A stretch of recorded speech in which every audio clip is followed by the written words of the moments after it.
Welcome to Crunchy Stewardship. I'm Chrissy Rombach. And I'm Katie Fiola-Jones.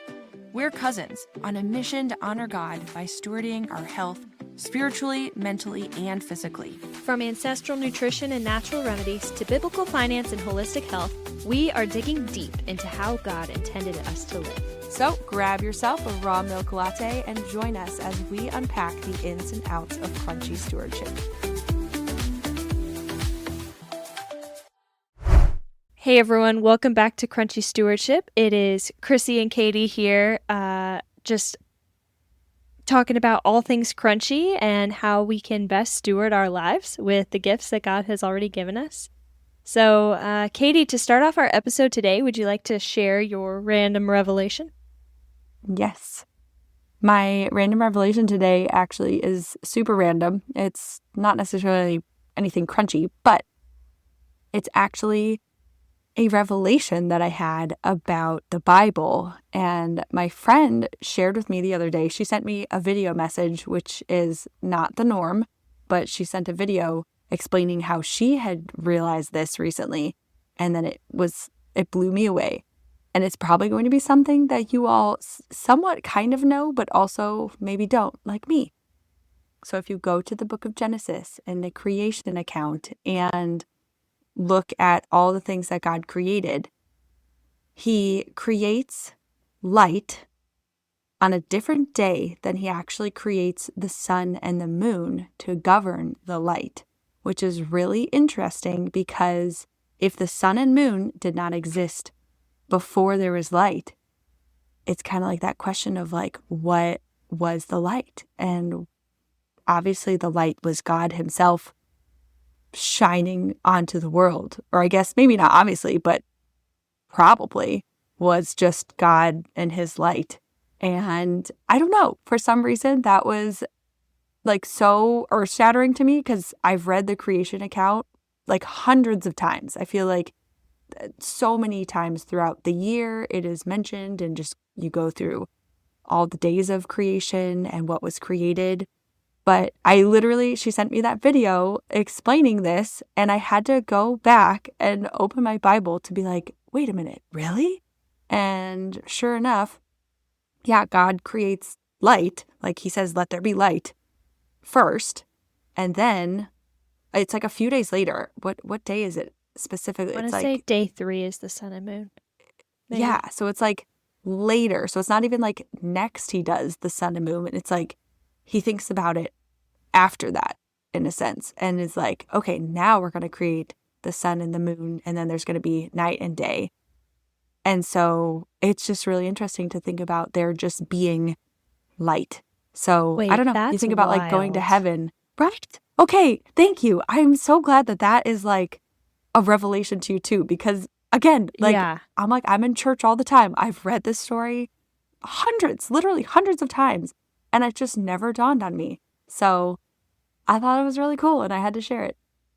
I feel like I'm at the point of life where I have heard the creation story enough times where I could recite it, not because I worked on memorizing it, just because I've heard it so many times. And yet there's also so many new things I am learning about the creation story. Like the fact that when Adam and Eve sinned, God made the first sacrifice for their sins in order to clothe them, and then the bloodshed to cover their sins. And I was like, oh, I thought God just like gave them clothes, you know? I didn't realize that like he had to kill an animal in order to give them clothes, and that bloodshed covered their sin. And now you're saying that like the light was created before the sun and moon were created, and it makes a lot of sense, like, duh, you know, before sin came into the world, Adam and Eve were walking in the garden with God as it is in heaven, you know, and like in heaven, there's no sun and moon and night and day. There's just light, you know, like light comes from, it's just light. God, There's not like a place where the light comes from. Yeah, but it's probably just like God Himself, because He is, or like wow. Jesus maybe, like being the light of the world, or I don't know. I mean, it was just like one of those moments where I was like, wow. And yeah, I'm just really excited. Easter is coming up and Malachi is almost 2. So he's kind of at an age where things are just kind of clicking. Like he's starting to like put things together, and he gets really excited whenever I say the word pray, and he like immediately sits down and folds his hands in his lap. And it's just like the cutest darn thing. And so I've been thinking about like, okay, how can we really start to make Easter special and like bring in the gospel more? And I listened to a podcast episode on parenting the other day, and they talked about like bringing Jesus more into your Easter celebrations and like what things you could do. And so I bought a book that they had recommended called The Garden, the Curtain, and the Cross. And it's a really basic story of, why Jesus died and why he rose again and what that means for us. And it just came in the mail actually today. And so I read it while Malachi was napping because I think I'm going to like wrap it up and give it to him or something. But it was so cute and it's so precious. And it's one of those things that I'm just like really excited to get to teach him a little bit more seriously about the gospel and like just start to like hopefully hone in those lessons with him. And I don't know, it's like little things like that where I'm just really excited. So yeah. I feel like that's such a sweet age. We in our small group, there is a couple who has a 3-year-old, and her name is Joy. And every single time we're all together in the living room, she comes out, she goes, "Mom, can we worship Jesus?" And her mom's like, "Yes, Joy, we can." And she just gets so excited. She said, "Can we play How Deep the Father's Love?" And then she starts dancing in the middle of the room while we're all singing this song. And it's just so sweet. Like at that young age, I feel like the image of having childlike faith is so evident. That God calls us to have faith like that, to be that excited to hear about him, that excited to talk to him, that excited to learn about him and to worship him. Like, I'm going to be honest, I do not have that level of excitement every single Sunday when I go to church or when I'm reading my Bible in the morning. But when he calls us to have faith like children, like that is the faith that he's calling us to. And I just love the tangible image of that, of like looking at the faith of children and just like their excitement to be with God as much as their little brains can understand at this point. So beautiful. Oh, yeah, I love it. Kids are definitely a blessing. I just love how kids are this like beautiful image of what our faith can look like and maybe even should look like, and just having this awe and admiration for our Father. And yeah, it's really great. It's inspiring, I think, as a parent getting to watch that.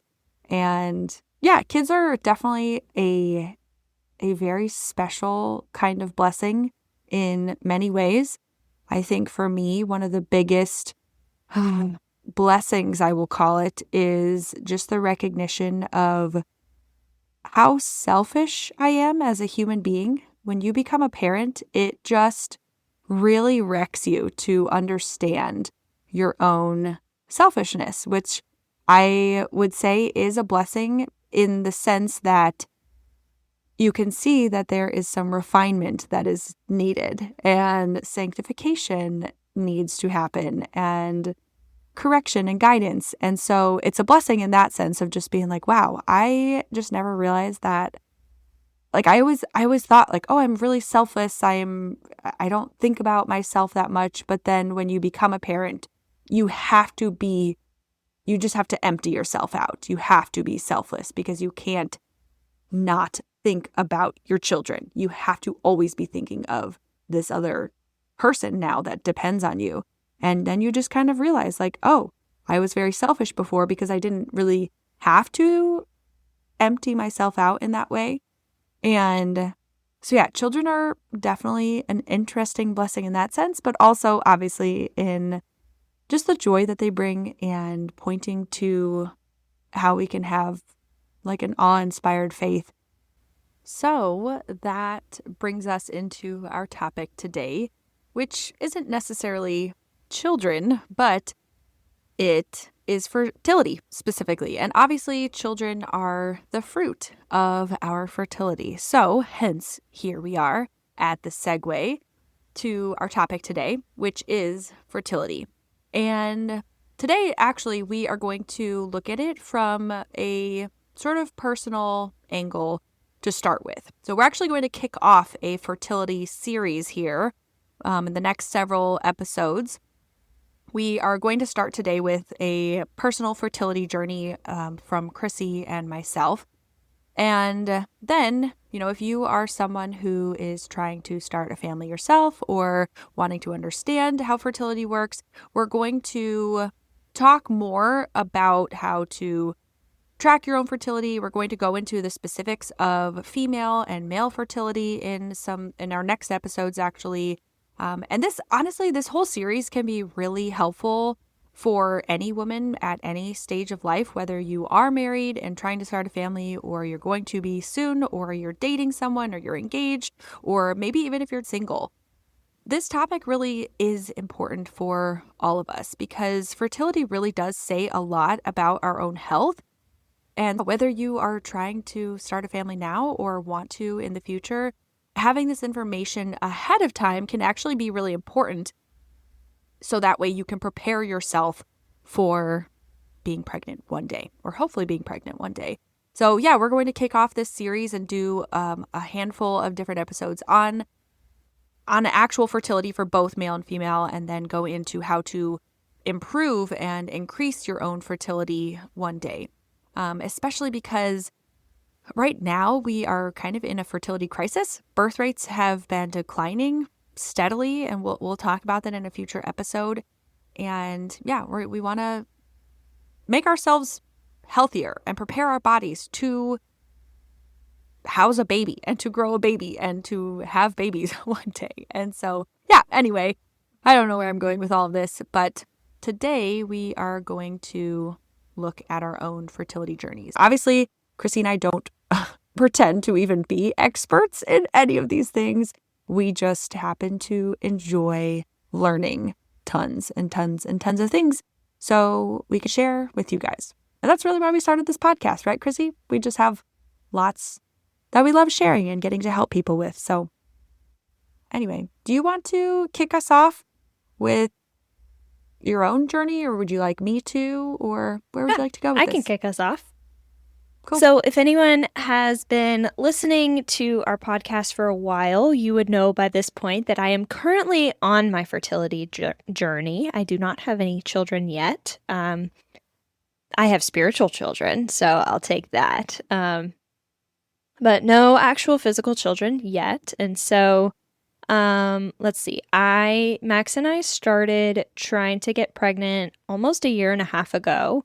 We actually wanted to go overseas, and we were in the process of going overseas. And all of a sudden, Katie, right around the time that Malakai was born, we started feeling like the Lord was telling us, hey, actually, I want you to stay stateside and have a baby first before you go overseas. And we were like, okay, God, we got you. So I made an appointment. I got my birth control taken out. I was on, I had the Nexplanon implant in my arm, which is a very low dose progesterone that they said was a very low risk. And so while I had the Nexplanon, my cycles were very irregular. I was always spotting, or I'd have like 6 weeks in between cycles or whatever. I just never knew where I was. So I got it taken out, and my cycles never actually regulated after that point. So after a year, when I got it taken out, my OB told me, she said, it might take 6 months to a year for your hormones to regulate. And I said, okay, that's fine by me. So at that 1 year mark, we were still not pregnant. Can we just pause for a second and just acknowledge how crazy that actually sounds? 6 months to a year after being on something that you should go back to normal. That's a long time. Yeah. Ugh. Yeah. Anyways, so at that 1 year mark, Max and I decided, you know what, we're going to start trying to figure this out. So this is what really sparked us working with the naturopath, because I was starting to get into the crunchy world and I had seen fertility treatments and I was like, that just doesn't sound fun. Being a guinea pig or a pincushion all the time and trying to figure it out, and then being forced a bunch of these drugs or injections and things like that. And I was like, I just don't like how that feels.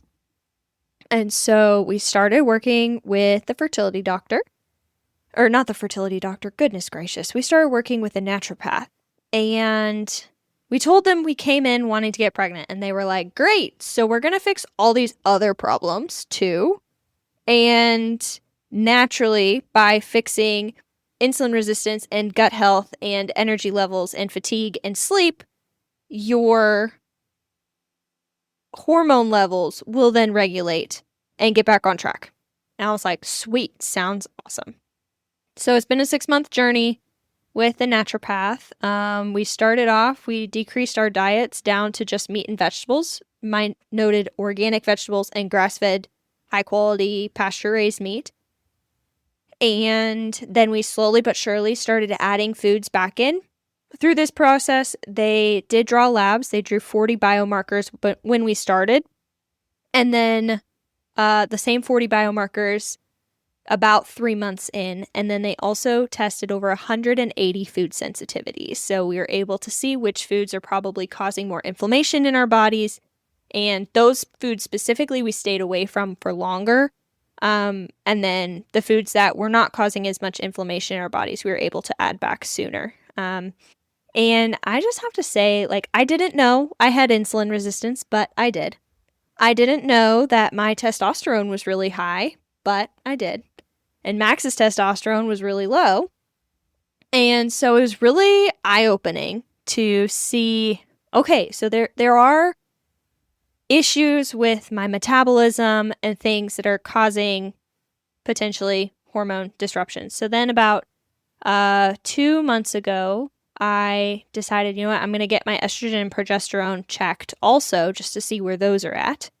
And I also got an ultrasound.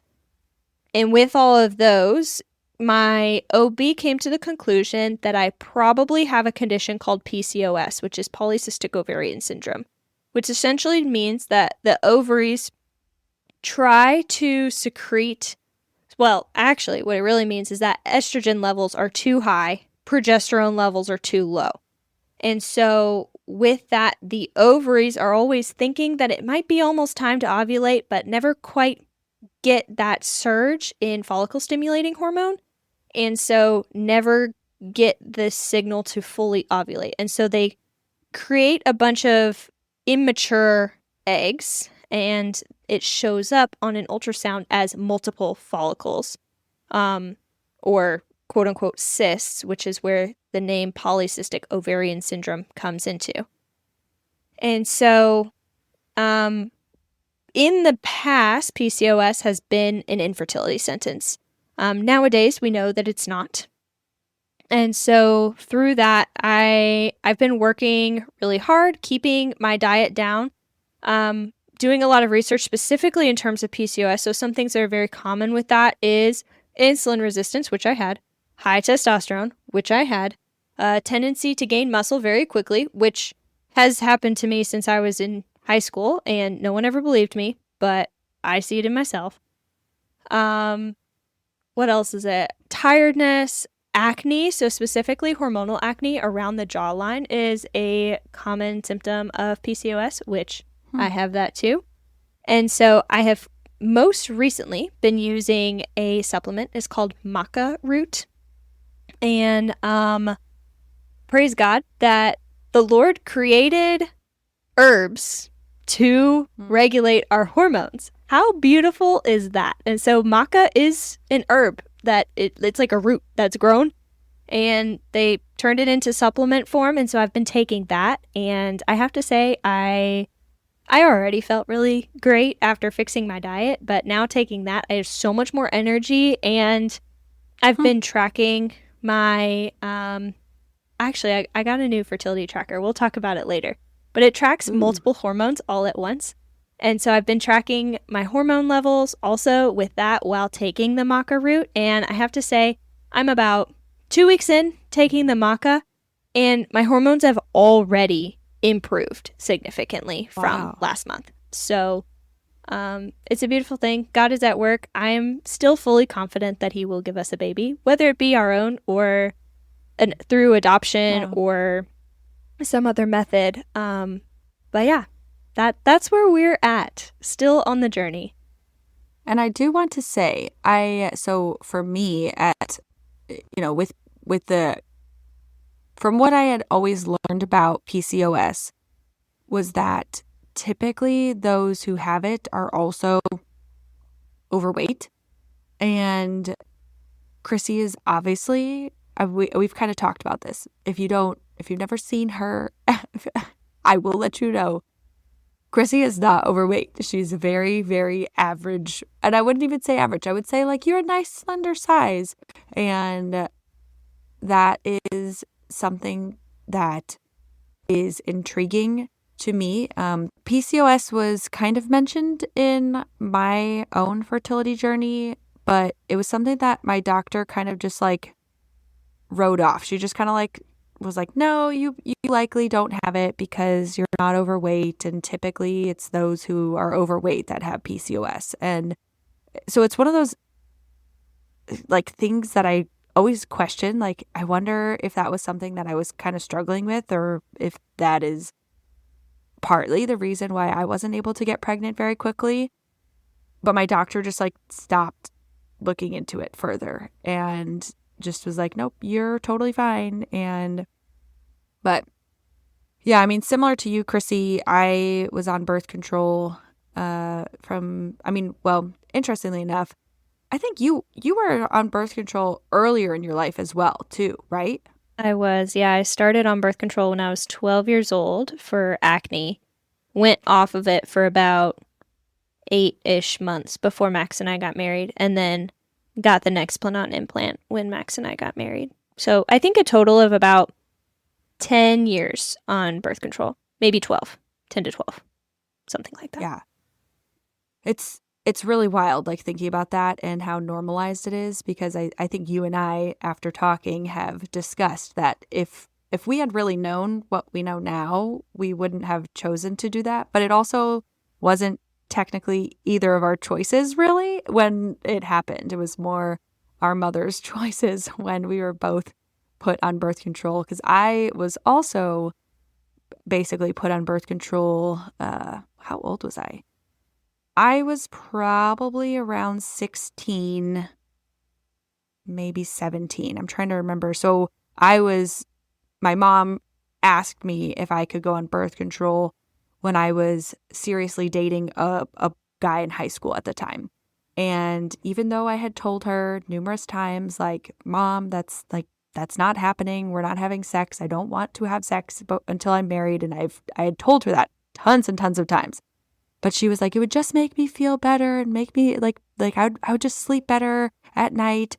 You know, it's not a bad thing. It's not going to change anything. Basically, there's only the benefit of getting to know exactly when you, like, where you were in your cycle, and basically kind of get to control that.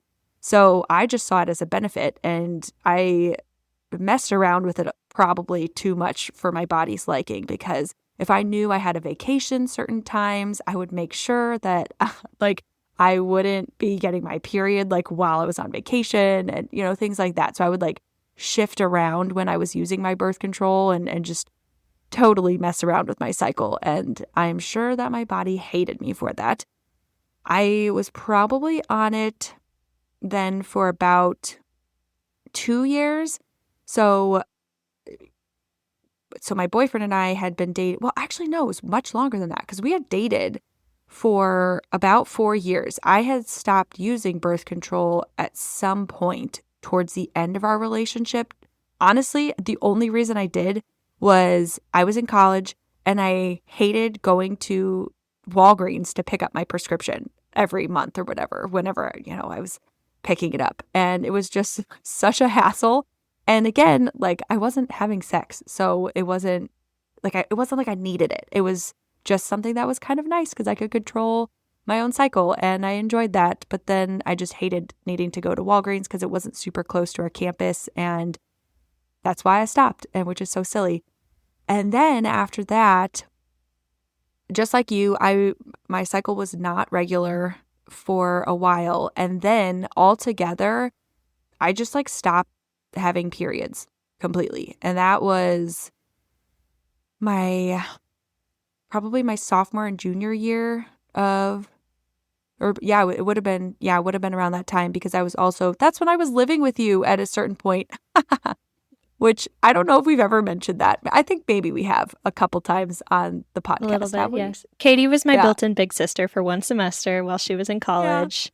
Yeah. She was working for a political salesman, like I like to say, and she did cold calls asking people to vote for people. It was a really weird time of my life. I remember sitting at my kitchen table, going through your list of phone numbers that you had to call and asking them to cast votes.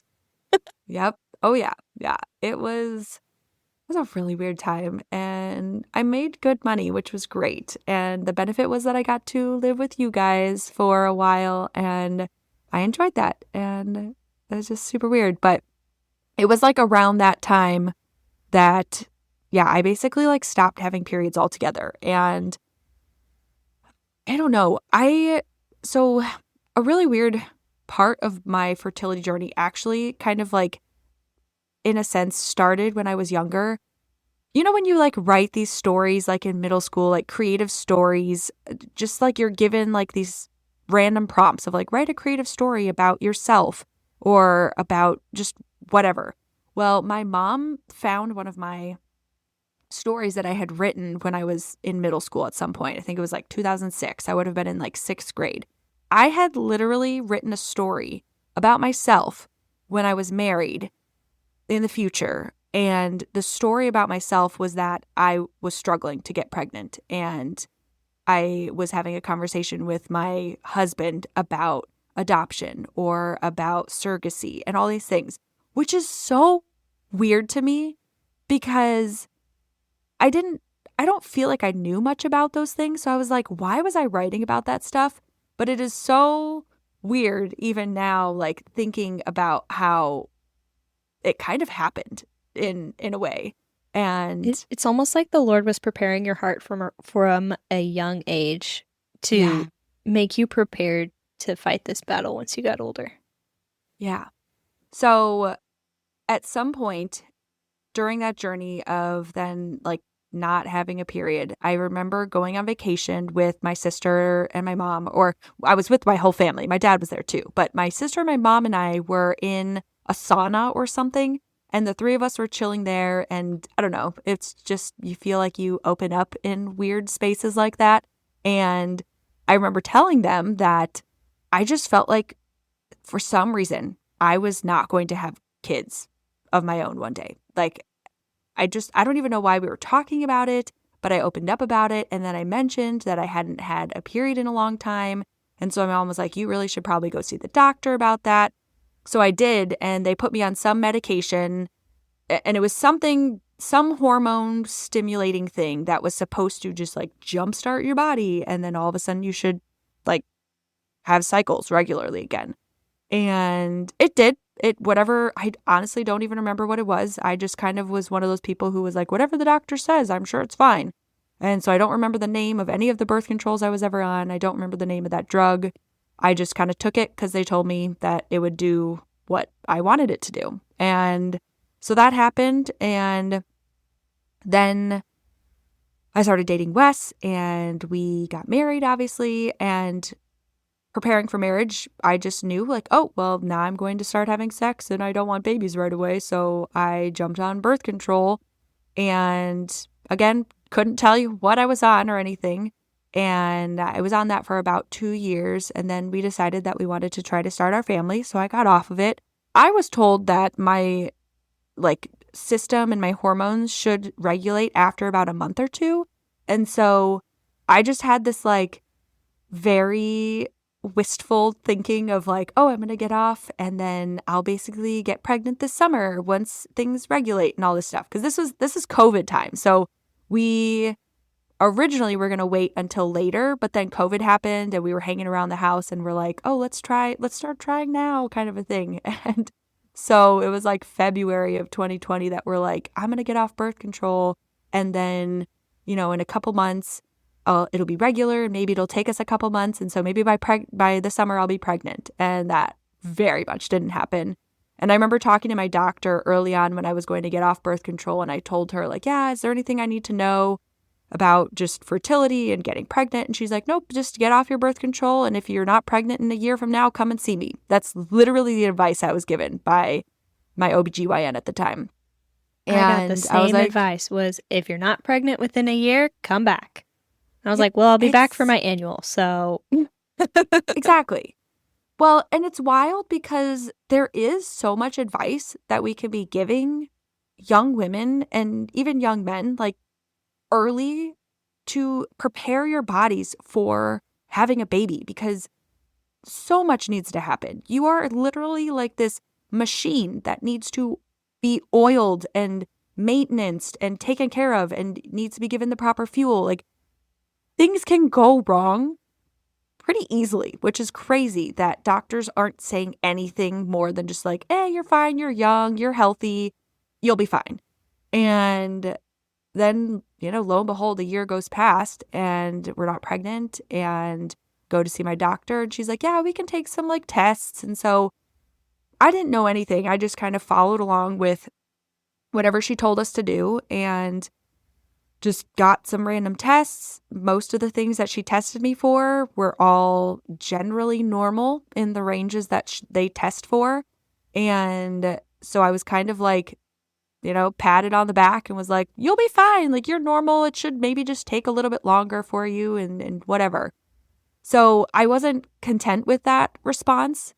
So I started to seek something a little bit differently. And I didn't go your route where I didn't, do a naturopath, but I went to a more holistic-ish, like OBGYN office. Like, I had heard good things about this office. It was much further away.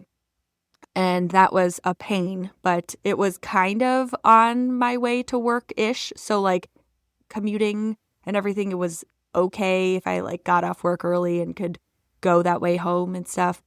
But yeah, I remember going down there and they did some more testing. They did the test to see if I was ovulating, and I went and I had ultrasounds done, and I had I had labs drawn at certain points in my cycle to test different parts of my hormones and if they were happening properly. I don't even remember. Like, this is how wild it is. It's like I look back and I'm like, I don't even really remember what we were testing, but I remember going a lot to get so many different tests done. And yeah, it was not fun. And so that was like a whole nother year of that. And by the end of that year, I was like so done. I felt like a lab rat, kind of like you were saying. I just felt poked and prodded, and it was not fun. And the most annoying thing was that we were getting some answers, like certain hormones were a little bit off, like my progesterone was off. I definitely remember that because one of the things that they did do was end up giving me a progesterone supplement or pill or whatever. And so I was put on progesterone, and this was in 2021-ish, 2022, somewhere around there. And it really messed me up. A lot of the side effects are mood related, and I was kind of spun into like a state of depression for several months from it. And it was awful. And at that point, Wes and I we didn't even like call the doctor. We didn't do anything. We just decided that we were done with all of it. And, he even went and did like the semen test and everything too, which when we talk about male fertility, I have a wild story about that I actually realized now from doing all this research, like more in depth, because we were told that his labs were normal, but I went and I still have them and I pulled them up, and yeah, I'll share that story because it is really wild. But basically this whole time we were told, you're healthy, you're normal. There's like only slight maybe this doesn't look super great or this area could improve. But all of the interventions were all medical that they had suggested. Never did anybody talk to us about diet or exercise or even sleep or any kind of anything that could be disrupting, like any toxins that could be disrupting our hormones. It was just like, let's look at the labs to see what medication we could put you on to help you with this. And that was even coming from the more holistic doctor who does more testing and looks at different nuances and things. So it was a very frustrating process. And I went through a very spiritual crisis, a big crisis of my faith during that time because, I was really immature in my faith in the sense of believing that, if God had given me this desire to be a mother and wasn't fulfilling it, is he good? Like I just kind of kept questioning that. And I was very angry and then I spiraled into this depression that left me not wanting to do anything. Like I spent several days just laying on the couch because at that point I started working for myself and I could just lay on the couch and nobody would call me to be like, why didn't you at work today? So I didn't have a lot of accountability. It was just a really weird time of my life. And I know that there are a lot of women that I have talked with since then who have gone through very similar fertility challenges of just being wrecked by it because, I think it is, again, being a mother is so beautiful and there's a huge blessing that comes from it. And so when the church body talks so much about motherhood and gosh, I just think about those days, and I think about you being in your place right now and how I was kind of there of just waiting and waiting and waiting and waiting and hearing so much about how great motherhood is. And I kept being like, God, why not me? Why do these other people get to have children? And the most frustrating things were, there were several times that we'd be talking to another couple.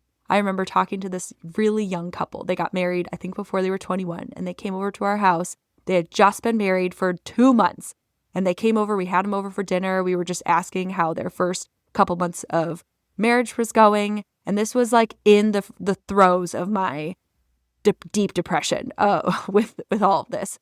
And they're like, well, we got pregnant on our honeymoon. And I just remember being like, oh my gosh, and just wanting to throw them out the door because their response to it too was just so flippant of we weren't really wanting to get pregnant. This is kind of a bummer. And it, wasn't our plan. And I'm like, oh, I'm just so frustrated. But God taught me so much during that time. And obviously we became foster parents during that journey too, because we came to a point where we're like, what if God is saying that this is not how we're supposed to start our family? Maybe we're not supposed to. And eventually we became foster parents. And we still obviously deeply desired to become parents. It wasn't like we let that dream go. But I actually got to a point where I just totally believed that we would never have our own children, that we were not meant to. And I remember just thinking back to that story that I had written as a little girl, saying okay, I am not going to be a mother in this way. And maybe God was telling me that and preparing me for it. And it was just one of those things where I finally said, okay, God, I'm okay. I am not going to be a biological mother, and that is all right with me. And I completely let it go. And of course, the next month I got pregnant. And my first response was actually anger. I was actually kind of angry because I was like, God, I told you that I was okay with not having my own children. And now here you go, giving me this child. And I was quite frustrated for a while. But that was definitely thrown out the window after I took 3 more pregnancy tests to confirm that I was actually pregnant. Because at first I didn't believe it. Because after taking dozens of pregnancy tests for months and months, for years, literally years, and them all coming up negative, you stop trusting them. And then when it comes up positive, you're like, what, really? So anyway, yeah, we finally got pregnant and had Malakai, and to end our wild fertility journey, Malakai was born, and we both contracted sepsis when he was born, and I was very, very sick, and we were both hospitalized. We were both very sick, and hospitalized for about a month. And part of my process to recovery was needing to have a hysterectomy, because my uterus had been so severely infected with the sepsis. And uteruses, by God's design, are very impenetrable, and obviously are meant to house a child that is growing in your body, and they're supposed to protect the baby. So antibiotics getting into your uterus is very challenging, especially at the level in which the sepsis had taken over in the uterus. And so it was, I was told in the hospital that it was kind of a life or death situation, and I had to make a decision within a couple hours whether or not I was going to have the surgery. And this was about 24 hours after Malakai was born, and he was also fighting for his life. And then I had to make that really, really hard decision to say, I want the chance to live and to be his mom, and to, say no to having future children biologically of my own. It was really scary. It was really hard, especially after our long journey. I mean, it took from start to finish, I think we counted, it was like about exactly 40 months, from when we started trying to get pregnant until we actually did. And which is really, 40 months kind of like in the wilderness, or they spent 40 years in the wilderness, but for us it was 40 months. And so it was there's a lot of really interesting biblical parallels that, God's hand is obviously in everything, but I look back and I see it so clearly, just guiding us and leading us through this, and knowing that he is sovereign over it. But yeah, it was definitely a really hard choice, but I just had to, I don't know who really knows if I was as sick as they say I was. At this point, I'm glad that I dove into my crunchy journey after all of this, because I think if it had happened, like if I had started getting into my crunchiness and skepticism of hospitals and doctors and the system and everything, who knows what my response would have been in the hospital at that time. And I am very thankful for our emergency systems here, like medical emergency systems that can help in those situations, because what I had learned was that the sickness, so the sepsis that we had, was considered, what was considered childbed fever back in the 1800s, basically the thing that would kill mothers and their babies when they were born. And it's one of those things that I praise God that this happened in the decade that it did, because even a few decades ago, who knows? I may not be here. Malakai definitely wouldn't be here, because even the machine that he was put on an ECMO machine. And that machine has, through the COVID era, actually has definitely become more robust in the way that it works. And it saved his life, and they saved our lives. God saved our lives through these doctors, and we are forever grateful. And I literally every night, as Malakai's going to sleep, I just pray over him and just say, thank you, God, for giving me the opportunity to be his mom, because he could not be here, or I could not be here, or we both might not be here if it weren't for God choosing to save us in that. And so, unfortunately, that is the end of my fertility journey, is that I will not have any more biological children. They did save my ovaries if I had ever made the decision to do surrogacy, but I had chosen not to do any kind of IVF treatments. At the time, it wasn't necessarily always like a spiritual decision, but I always had this feeling of like, I didn't really want to. I didn't feel like it was right. I don't like needles at the time. I was like, no, I just don't want to get stabbed by needles every day doing the hormone shots and all the things. But also there was just something in me that was like, I just don't know if I love this. Love the idea of like playing God and like creating life in this way. And since then, I have kind of jumped more into that boat of like, God is the giver and taker of life. And yes, he can use something like IVF to bring people to life. Obviously, Chrissy is one of those walking testimonies of that. And that is such a blessing. But I feel like it is too much responsibility to do that. Just like I don't believe in abortion and I don't want to take life.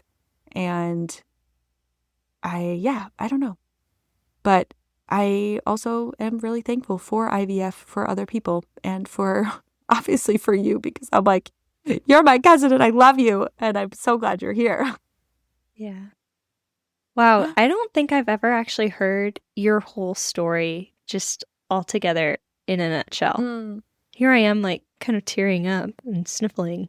Gotta mute my microphone so that you can't hear me sniffling. But yeah, God truly does have his hand through all of this. There was a period when I was just angry also with the Lord, that I was like, God, you literally told us not to go overseas so that we could have a baby. And here we are obeying you, and you haven't given us a baby.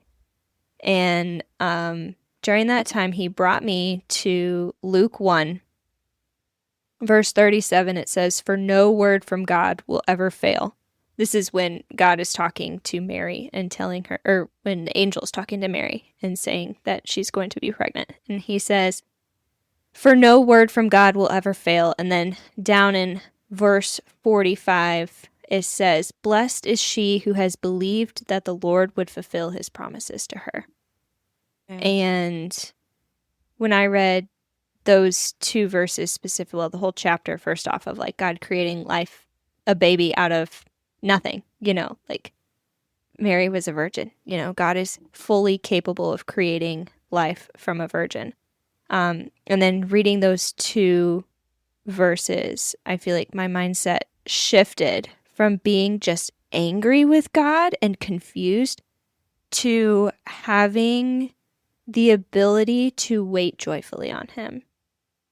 And I have to go back to those passages because there really is times where, like, some months I'm really joyfully waiting on the Lord, and some months I am bitter and angry waiting on the Lord. And sometimes it goes in waves as the month comes, closer to ovulation, I'm joyfully waiting, and then I get my period, I'm bitterly waiting. And that is the cycle. But ultimately, God is good, and we see repeatedly in Scripture that God is capable to give life out of nothing. Mary gets pregnant without a spouse. Elizabeth gets pregnant in her old age. Abraham and Sarai get pregnant in their old age. Also, did you realize that Isaac and Rebecca decide that they want to have a baby, and God doesn't give them a baby for 20 years? I learned that this like a month ago as I was reading in Genesis, and I said, 20 years. Isaac and Rebecca were waiting for a baby. And so I just, the Lord works so beautifully, and I think he uses infertility journeys to just grow us so much in our faith, because I'd be willing to bet you would say your faith would not be where it is without having gone through that. Oh my goodness. No. Yeah. Even the sense that I had to go through that intense struggle for the several years to get to a point where I kind of was like, God is enough. Like, I don't have to be a mother to feel complete or satisfied or to feel whole or worthy or to have a purpose. Like, I already have all those things in Christ. Like, I had to literally lay down the desire and the dream of being a mother this way. And once I did, he knew that I was ready for the next battle, really, because then I got pregnant and, we had that blissful 9 months. I had a very wonderful pregnancy. I did have a lot of nausea for the first, trimester and a half. It was like 15 weeks, which is much longer than nausea is supposed to last, but that was terrible. But then the rest of my pregnancy was so easy and wonderful, and I loved it. And I was like, I want to do this again. Like, I was like already excited about getting to be pregnant again. And then that battle came of just, I needed to then again, it was kind of like, what's his face? Why can't I think of Isaac's dad right now? Jacob. No, Abraham. Jacob. Abraham. Thank you. Abraham. Gosh, like, who was sacrificed or who was going to be sacrificed? Isaac was going to be sacrificed. Well, I kept thinking Isaac, but I was like, Isaac was the one who was going to be sacrificed. I was like, but it was like Abraham needed, like, he had his promised son. And so it was kind of like, okay, I have this son that God has given me. And I was so overjoyed. But then he had to make that decision to then sacrifice this promised child that he was given, that was supposed to be the heir to then all of the children that he was going to have and the stars and the sky, and you're just like, wait, what? And so I had to then kind of make that decision of like, God, I remember praying this in my hospital bed with my parents and my pastor and his wife. Wes was actually with Malakai and his parents in the NICU at the time when he was about to go onto the ECMO machine. And we were told that this was going to be the last resort for his life. Like, this was, they had been doing a bunch of stuff for a week. And then on day 8, they finally decided, okay, we're going to try the ECMO machine. But once he goes on the ECMO machine, this is kind of the last thing because they have to cut into your jugular and your carotid artery. And so for babies, they can only do this one time because they have to cauterize those afterwards. They cannot repair them because they're too tiny to be repaired.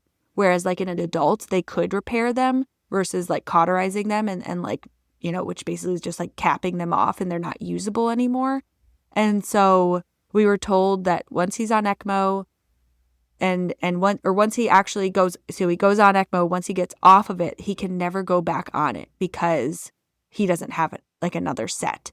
And so it was like all or nothing. And I remember praying out loud in my hospital room with my parents and my pastor and his wife and just saying like, Lord, even if the outcome that I want, which is obviously for my child to live, even if this outcome doesn't happen, like I will still choose to praise you.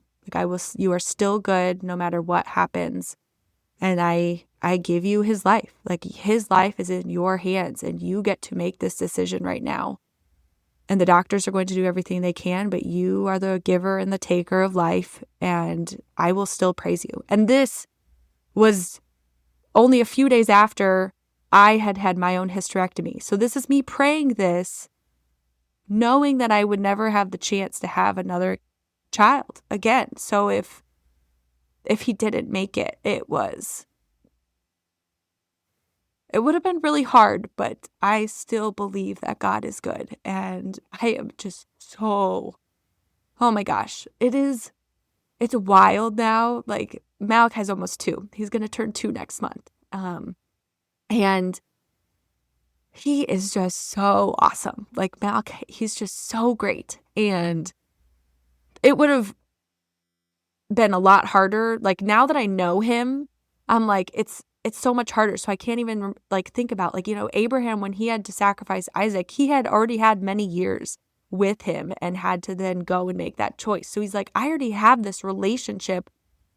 And I don't know. I'm not saying that it would have been easier if Malachi had passed away when I didn't really get to know him, because then it would have been the whole like, oh, I never even got to know him. But now it's like, I couldn't even imagine being in Abraham's place, like having that relationship and then choosing to do that, let alone what God then had to do to then send his son to the earth to just be a willing sacrifice. Like he knew that that actually had to happen. And so my small sacrifice in that moment, just it gives you like an image of like what God had to go through. Because if I was feeling this much pain in this situation, how much more pain did he endure? And it just makes me even more thankful for everything that he did do and his sacrifice that he did make. And obviously every day I'm just so grateful my son is here. So it's really great when he is having a tantrum and I am like, praise you, Lord, for you are good, even though I want to throw my child out the window right now. And that is how I feel often. Hey, the terrible twos are starting. Oh. I can't help but think, like, as you were saying that, is like, through all of this, you had God with you. And through my journey, I have God with me. We have God with us, walking with us through every single step of the way, holding us, being our comfort. But when we look at the sacrifice of Jesus on the cross, taking on the sins of the world, so that God, our Father, can have a relationship with his children, the people of the earth that he created. It literally says that when Jesus was on the cross, he said, God, my God, why have you forsaken me? Because Jesus took on so much sin that the Father could not even look at him. And that is a really uncomprehendable amount of pain that Jesus felt on the cross, in addition to the physical pain that he was enduring from literal nails through his wrists and ankles, you know? And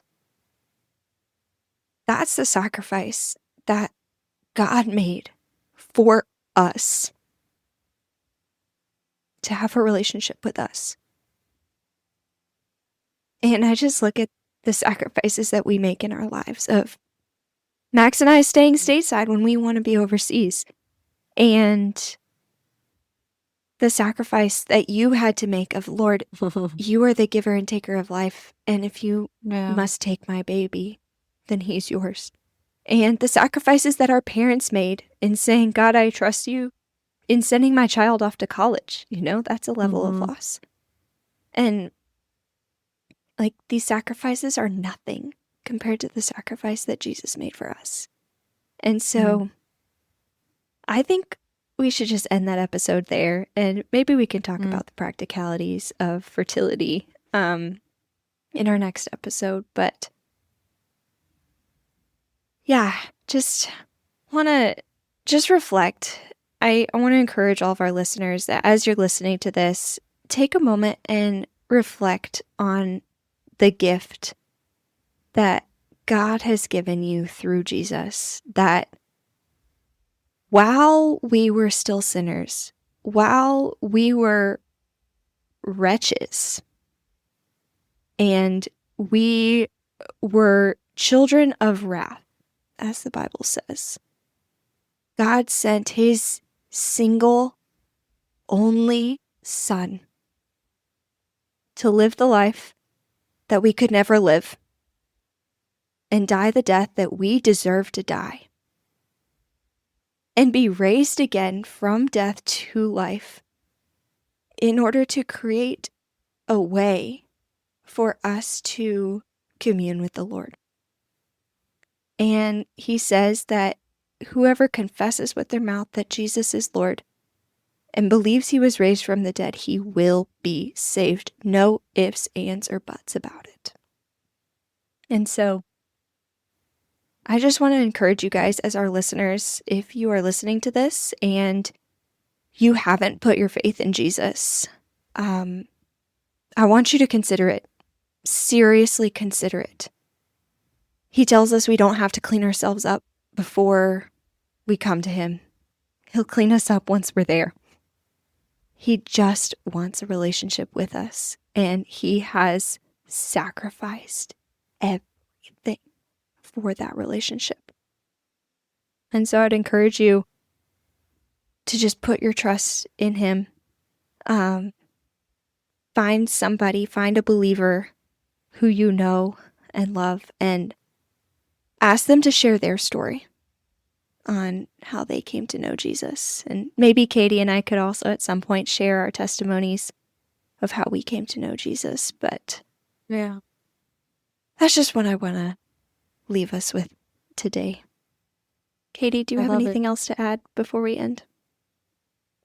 I just want to give a big ditto to that, because I don't know where I would be in my own fertility journey if it weren't for Jesus.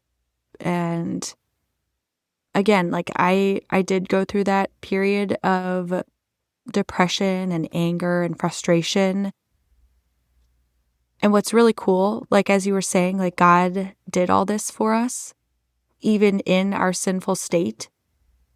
And even after becoming a Christian, which for me was much like it was, and for you too, was in our younger years, which is a blessing, but we don't have to clean ourselves up in order to then continue to be in his grace. He continues to offer us new mercies every single day. And so what was so beautiful too about that season of being angry with God was that was it. I did not try to clean myself up for him. And I purely just, my prayers, I felt were more like fights, and they were more like just ranting. I didn't even have the capacity to pray normal prayers of, I love you, Lord, you're great. It was just, I am really frustrated right now. I am really angry. I am bitter. I don't think that you can hear me. I was just so honest with him. And what is so beautiful too about Christ is that he continues to love us even through that. And he does not change. He will never change. We will change. We are meant to change. We are meant to go through the sanctification process. And honestly, I think having these battles through fertility or through anything, through any kind of challenge that you can imagine, big or small, like dealing with a tantrum or even a poopy diaper is a challenge every day. But losing a loved one or battling with infertility or battling with chronic illnesses, those are big challenges that I believe that God actually put into our lives to help sanctify us. Because again, through the battle that I faced and through the battles that I will face again in the future, I recognize the battle that Christ did fight for me. And it just gives me a little glimpse into his immense sacrifice. And for that, I can never repay him. And we're not meant to repay him. And that is what grace is all about. Like we don't have to do anything. And that is so crazy. It's like a totally flipped upside down kind of a kingdom that he's running here. It's like, he's like, you do nothing. You trust me. You say yes to me, that I am your king and that I'm your Lord and that I am your savior and your father and your friend. And that is so beautiful. And we don't have to do anything. We should want to try to better ourselves. And hopefully the Holy Spirit works through people to do that sanctifying process and refining and everything. But it's so beautiful. that we can come to him angry through our own journeys and our battles, and yet he still loves us and still wants us, which is just crazy because I don't feel like I deserve it. But that's the point. We don't deserve it. We never will deserve it. And yet here he is, still knocking at our door, which is so cool. Yeah. Well, Chrissy, would you like to do the honors and sign us off for this episode? I would love to. As the famous Apostle Paul said in one of his epistles, remember that whether you eat or drink or whatever you do, make sure you are doing it all for the glory of God. We'll see you next time.